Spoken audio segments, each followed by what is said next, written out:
Hola, mucho gusto. Nos encontramos en vivo el día de hoy. Mundo Joven Informativo, donde les hablaremos sobre los temas de movimientos sociales del siglo XXI. Comenzamos, esperando que el día de hoy tengan un muy bonito día. Bueno, pues en la matanza de Aguas Blancas podemos decir que el hecho tuvo lugar cuando agentes de un grupo motorizado de la policía desaparecieron contra un grupo de campesinos de la organización campesina. Bueno, el gobierno estatal negó los hechos, pero el acontecimiento se demostró gracias a videograbaciones que realizaron compañeros manifestantes de los campesinos. Bueno, como dato adicional, vale saber que este suceso, conocido como la masacre de Aguas Blancas, dio lugar al surgimiento del movimiento armado del EPR.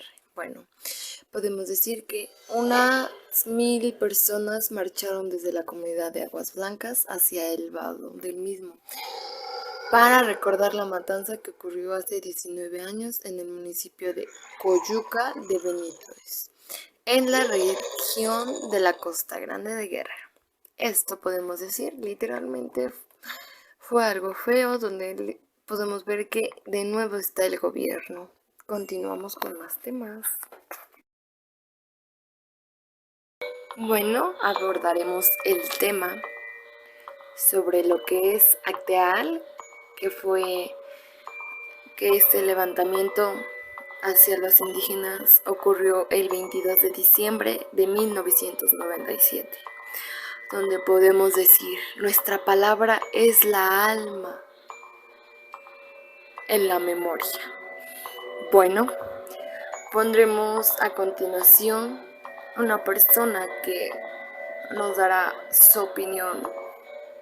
Bueno, lo que fuimos recabando, poco o mucho, donde todavía les da coraje. ¿Por qué? Porque esas personas no estaban haciendo nada malo. A continuación. Más triste. ¿Por qué? Porque ellos no estaban haciendo nada, solamente haciendo oración. ¿Cómo es posible que pueden asesinar a niños, a mujeres, mientras que no saben utilizar armas? Y además, ellos trabajan a favor de la paz.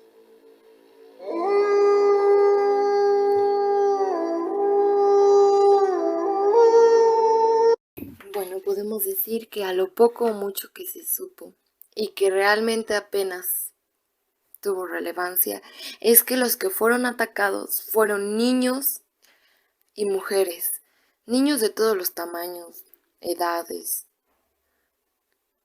que no tenían armas para defenderse, donde podemos decir que esta fue una gran, tremenda barbaridad, que realmente yo supongo que aún no se hace justicia. No quitemos el dedo del renglón y exijamos todo México justicia para nuestros hermanos. Los verdaderos dueños de México, deseo saber si hay manera de contactar con ellos para socializar con ellos y hacer todo lo que estén entre desamparos. Bueno, porque como decimos, todo esto es parte de los gobernantes. Y como aquí tenemos una mujer que es de nombre que se llama Guadalupe, donde nos da su opinión para hacer justicia. ¿Por qué no olvido?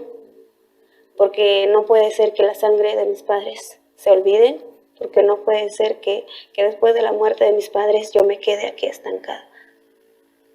¿A quién perdiste el 22 de diciembre del 97? A mis padres, mi papá, mi mamá, mis hermanas, mi abuela, mi tío.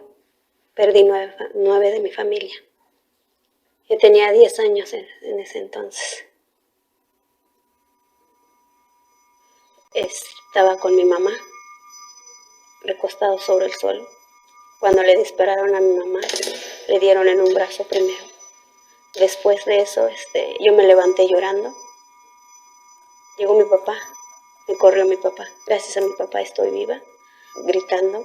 Me dijo que me fuera de ahí, que me escapara. Vete de aquí. Por eso salí corriendo. Encontré más personas corriendo, llorando. Casi entrando en la noche encontré un grupo de personas refugiados debajo de los cafetales. Cuando regresaste acá, 2 meses después de la masacre. María Vázquez es sobreviviente. Lo sabemos, ella es una sobreviviente de aquella masacre. Duele mucho este caso y espero algún día se haga justicia.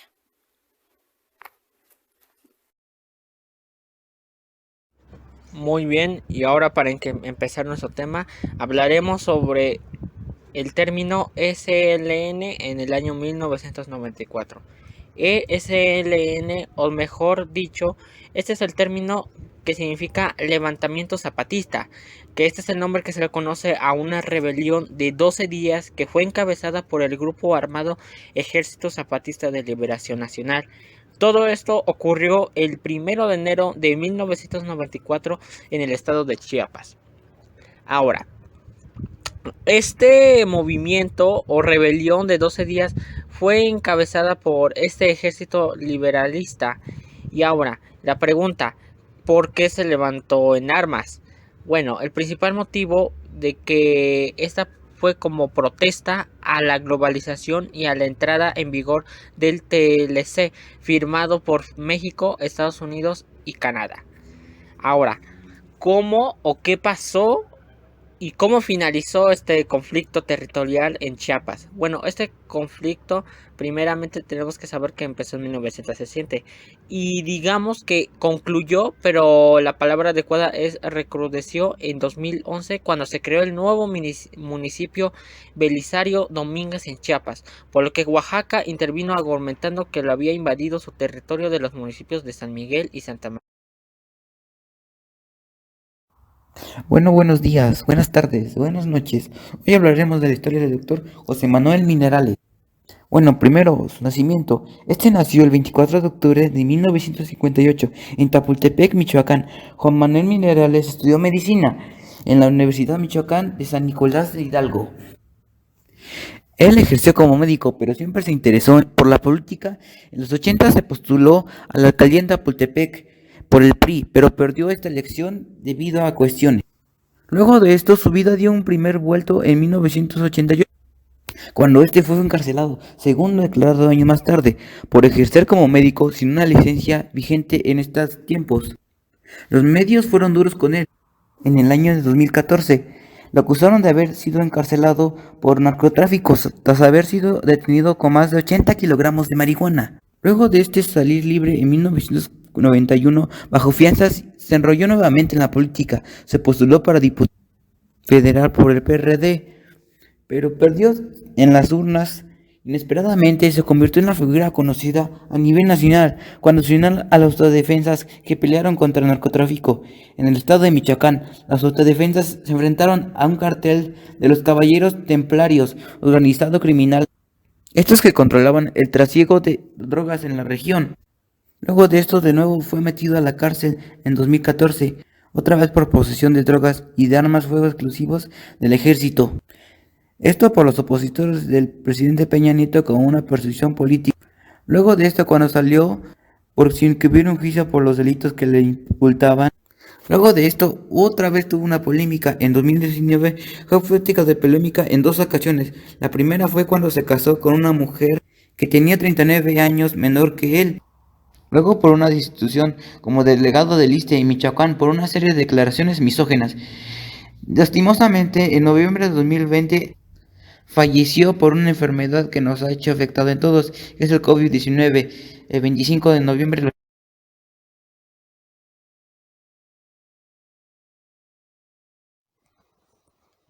Bien, ahora hablaremos de la estafa del Fobaproa.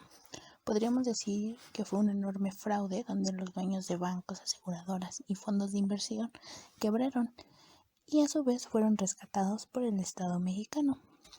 El FOBAPROA se creó originalmente en 1990. Es un esquema diseñado para funcionar como un seguro para los depósitos bancarios de los ahorradores. A su vez, el FOBAPROA rescató a una banca que luego de haberse privatizado en el sexenio de Carlos Salinas de Gortari, donde se habían hecho jugosos negocios, esta banca, por otro lado, había sido nacionalizada en 1982 por el gobierno de José López Portillo, con fuertes indemnizaciones que terminaron de pagarse hasta 1985 por el gobierno de Miguel de la Madrid. Es decir, que la banca primero fue comprada por el Estado, luego privatizada por decreto de Salinas de Gortari en 1990 y finalmente rescatada por Cedillo. Se podría decir también que hasta el día de hoy los trabajadores mexicanos seguimos pagando más. El 17 de febrero del 2012, el presidente de México, Felipe Calderón Hinojosa, declaró que a 2 años de que iniciara la estrategia para buscar mujeres desaparecidas llamada Todos Somos Juárez, la tasa de homicidios disminuyó un 57%. Para entender realmente los logros de Todos Somos Juárez, tendríamos que hacer un reencuentro de los hechos establecidos, un panorama, ya que a partir de 1993, el número estimado de mujeres asesinadas hasta el año 2012 asciende aproximadamente a más de 700, aunque la cifra real se desconoce. Según el Centro de Justicia para Mujeres de Ciudad de Juárez, las desaparecidas de pelo largo y oscuro, delgadas y de bajos recursos económicos. Muchas eran jóvenes trabajadoras que convergían en zona centro para tomar un transporte conectivo hacia las maquinadoras o bien que transitaban a zonas por distintas razones. Los cadáveres encontrados en zonas desérticas, como llamado Lomas de Poleón, han mostrado señales de tortura, violaciones y vejaciones de todo tipo. Ha sido un asunto que ha puesto a la ciudad en el ojo del mundo, a veces como la capital mundial del homicidio. Bueno, como lo sabemos, el exgobernador de Puebla, Mario Marín, por el caso Lidia Cacho, fue arrestado. Este fue acusado de ordenar en 2005 la tortura de la periodista. Llevaba 2 años prófugo y fue detenido por la Fiscalía en Acapulco, donde sabemos que fue detenido el miércoles 3 de febrero en Acapulco, Guerrero, y trasladado a la cárcel de Cancún para enfrentar cargos como presunto responsable de ordenar la detención ilegal y actos de tortura contra la periodista Lidia Cacho en 2005. Claro, como sabemos, la periodista ha vivido los últimos 15 años bajo estrictas medidas de seguridad, incluso dejando México en algunas temporadas, tras recibir diversas amenazas de muerte. Quiero vivir para sentenciarlos. Es la única forma de sentar precedentes sobre las redes de trata de niñas y niños que terminan en tortura de testigos y asesinatos de periodistas y defensoras de derechos humanos, dijo Cacho en 2019 a este diario. Hay todo en un dispositivo de seguridad alrededor de ella que fue reforzado desde la fuga del exgobernador. Soy testigo principal de estos juicios y estaré allí para rectificar todo lo necesario. Esta no es mi hambre de justicia, es la de un país entero, hastiado de que le regalen guerra y miedo para comer cada día, añadió. Bueno, a continuación enseñaremos un audio donde el empresario felicitó a entonces aquel exgobernador, Mario Marín, por lo que dijo hacerle caso de la escritora. De ese entonces fue su apodo el Gober Precioso. ¿Qué pasó, mi Gober Precioso? Mi héroe chingado. No, tú eres el héroe de esta película, papá. Pues ya ayer le acabé de dar un pinto con esta vieja cabrón. Que aquí en Puebla se respeta la ley y aquí no hay impunidad. Y que aquí quien comete un delito se llama delincuente. Entonces que no se quiere hacer la víctima y que no quiere estar aprovechando notas de publicidad. Ya le mandé un mensaje a ver cómo nos contesta, pero es que nos ha estado jode y jode. Pues que se lleve también su coscorrón, ¿no? Bueno, como sabemos, actualmente Mario Marín se encuentra en el reclusorio de Cancún. Bueno, qué feo caso es este. Lo malo que sabemos que en este país no hay justicia. Y si la hay, tenemos que comprarla. Seguimos con el siguiente caso. En otras noticias, los disturbios en Atenco han empeorado, puesto que los fuertes enfrentamientos violentos en la ciudad de San Salvador Atenco entre la Policía Federal Preventiva de México, la Agencia de Seguridad Estatal del Estado de México, la Policía Municipal, contra los habitantes del pueblo, militantes del Frente de Pueblos en Defensa de la Tierra y otros adherentes a la otra campaña del Ejército Zapatista de Liberación Nacional, dejó como resultado el fallecimiento de Alexis Benjumea y Javier Cortés, la detención de 10 personas, entre ellas 10 menores de edad, 146 detenciones arbitrarias, la expulsión de 5 extranjeros y quejas contra los elementos policíacos por presuntas vejaciones y violaciones sexuales a 26 mujeres. Según la Comisión Nacional de Derechos Humanos de México, en dichos hechos violentos graves a los derechos humanos, así como un uso excesivo de la fuerza por parte de la policía y el Pleno de la Suprema Corte de Justicia de la Nación determinó que servidores públicos de la Agencia de Seguridad Estatal y el Gobierno del Estado de México cometieron violaciones graves de garantías individuales en contra de apostadores de donde ocurrieron los hechos, activistas y periodistas. Hasta aquí mi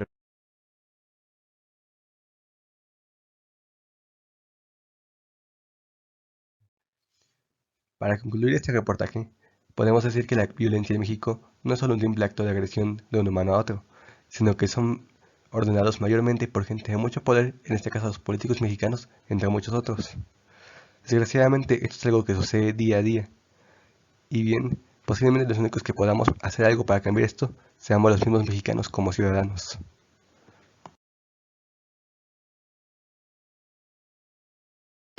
Bueno, esto sería todo por hoy. Nos vemos la próxima. Gracias.